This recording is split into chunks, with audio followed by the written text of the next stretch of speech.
Ireland get the win over Scotland. That's a pretty emphatic result from Pool A. It's Ireland 27, Scotland 3. It's 4 tries to 0. It's a big bonus point win for Ireland in this one. I mean, recently I've been wearing the jersey of both teams in the videos, one for the preview, one for the review. I really feel like I should be in the Ireland gear because that was quite a performance, and Scotland fans, they'll be pretty frustrated with the guys who were wearing the Scottish jersey because they can do better than that, but they just weren't able to break down that immense Irish defence in this one. It started pretty frantically. There were a few loose passes, which was a common theme. We've seen that in a few of the games this Rugby World Cup season. First game, it's kind of to be expected. But, it wasn't long until James Ryan got that first try for Ireland.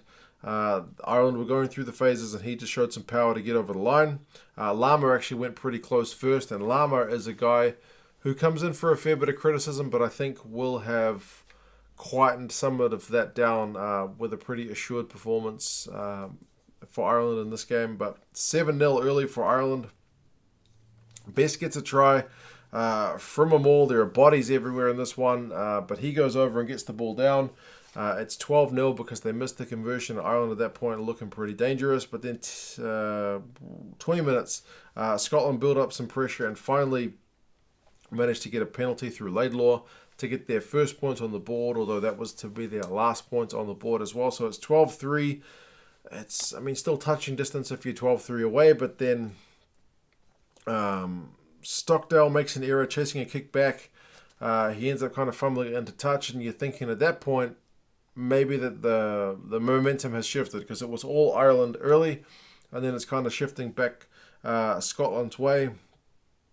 But then not long after, Russell throws a loose pass. Conway kicks it through, and the kick through is chased down by Hogg, and ordinarily that ball just trickles over the try line into the in-goal area and Hogg would touch it down. But in this case, it hits the post, so it stays in the field of play. All Hogg can do is gather it. He takes it back into the in-goal with his own momentum, and he's tackled, so he's counting as having taken it back over. It's carried back, and then that sets up Ireland with a 5-metre scrum. And what happens here? Furlong gets a try.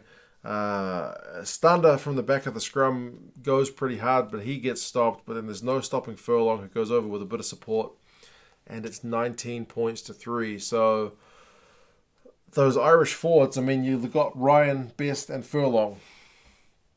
2 front rowers and a second rower. So it was really the forwards making their presence felt for Ireland. 19 points to 3, as I said. 33 minutes, Stockdale comes out of the line and makes a really heavy tackle on Hogg as they're trying to set up play out the Scots.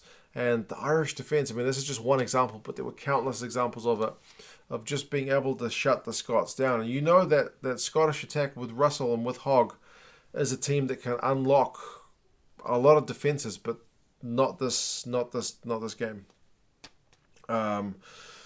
Later on, he gets a line break. Does Stockdale, so he's kind of in a bit of everything, but he gets caught. 37 minutes, Watson unfortunately has to go off. He's taken off by stretcher. That's very disconcerting for Scotland. I guess we'll wait to see what the news is around his injury, but the fact that he went off and wasn't able to go off under his own steam is very concerning.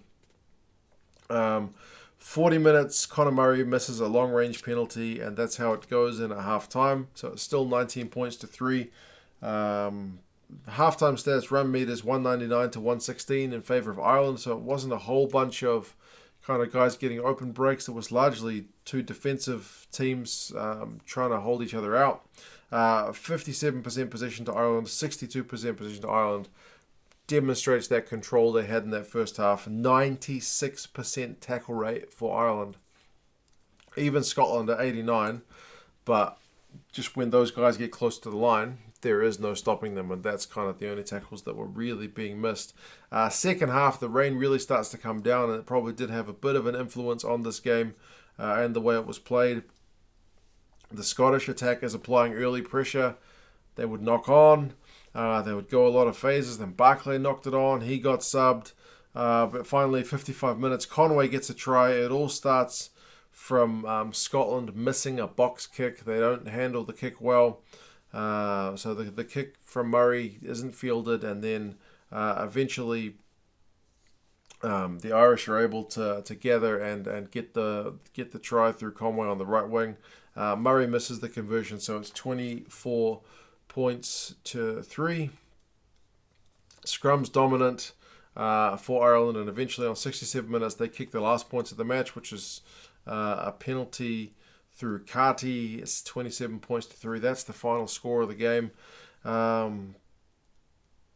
yeah, it was that penalty was probably the Irish first time in the Scottish half, for at least 22 for quite some time, because Scotland really came into it in that second half in terms of possession, going through phases, but they just weren't able to.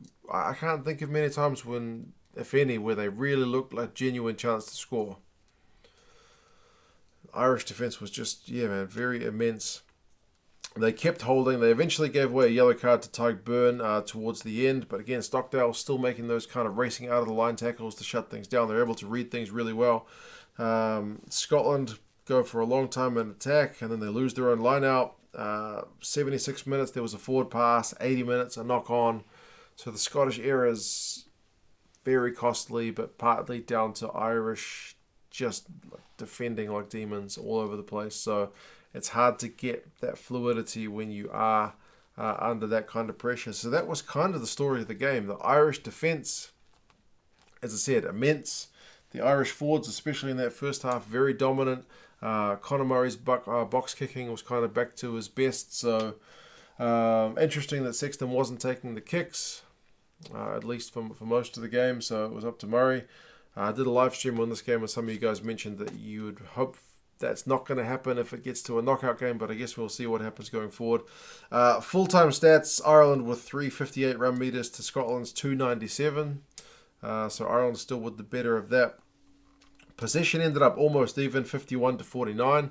And likewise, territory was 49-51. So actually, Scotland edged that. But if you look at the second half, Scotland 58% possession, and 64% territory. So they were in it in the second half, but no points, no tries. So that'll please Joe Schmidt and Andy Farrell. No doubt that their defence managed to hold out like they did.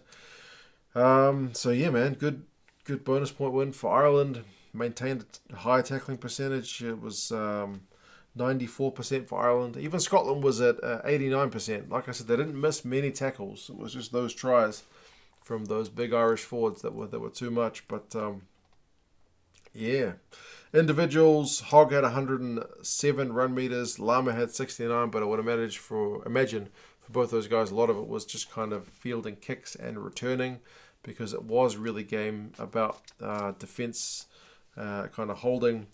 James Ryan and Conan made 14 tackles out of 14 each, so very defensively sound. Nell for Scotland made 16 out of 16, so very impressive for both sides. Interestingly, for Irish fans, their line out, which was one area of concern, potential weakness, ran at 100%. So that'll take a wee bit of the pressure off Rory Best as well, who's come in for a fair bit of criticism too. So yeah, it's a pretty bitter pill for the Scots to swallow that their attack didn't really fire. Ireland, that defence looking very, very dangerous. So Ireland, 1 foot forward towards the knockout stages of the tournament. Scotland, big game against Japan to come up. You guys let me know your thoughts on this game. Like I said, I did do a live stream during it, so I was a wee bit distracted at times by all the banter that we had going on the stream, but it was still good fun.